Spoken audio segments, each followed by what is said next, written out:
Hey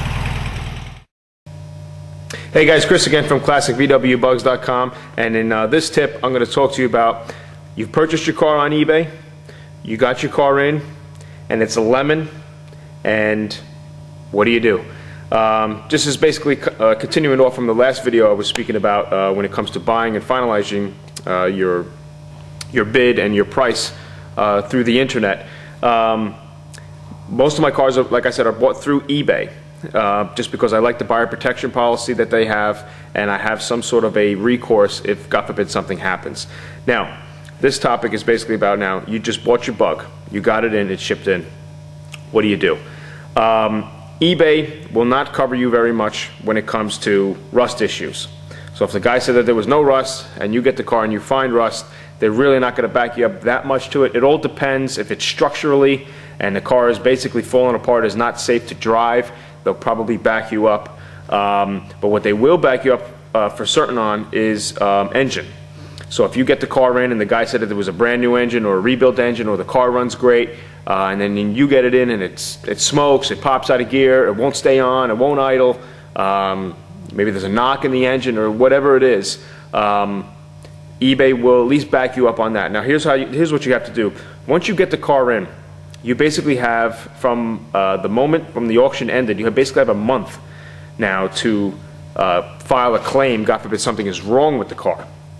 And what you do is you go back to the old auction, and at the bottom of the page you'll see something there that says report or claim, or report this item, and you're going to go through a process with them now where you're going to fill out a form, and they're going to want some sort of information from you in regards to damages and things like that. The best way to back yourself up with that is, of course, to take the car to a mechanic, have him print out estimates for you, and give you all the paperwork necessary to back yourself up. You're going to go through eBay's insurance company, and basically what they're going to try to do is try to reason with the seller and you, and try to make some sort of a deal, whether it's they take the car back, or some sort of a compromise where maybe you get some funds back. But you have to do that within a month's time, and you got to make sure when you do this claim, you got to have the paperwork to back it up. You're going to have to bring it again to a certified mechanic and a guy that's going to have to make up an estimate for you. If eBay doesn't come through for you, the other recourse is, again, I like to buy through PayPal. PayPal will not cover auto policies and things like that. They don't cover any sort of things, merchandise, when it comes to cars. So you can file some sort of a dispute with them. They'll try to reason again with the seller. If you basically state to them that it's merchandise that was misrepresented and just keep it plain and simple, they should back you up and help you out there. But always try to work with the seller. Call them up first and try to reason with them, and try to say to them, and make sure you save the ad from the auction and print it out so you have that as a reference as well, because remember, eBay will take that off their site after, I think, 60 or 90 days. So you're going to want to keep that as a reference. And when you call the seller, there's no reason to get angry or anything like that. I mean, I know you're kind of burnt up inside about whatever just happened to the car, but you know, try to be reasonable, try to be honest, and you know, read from the ad that this car was just basically misrepresented. You said one thing and it's another.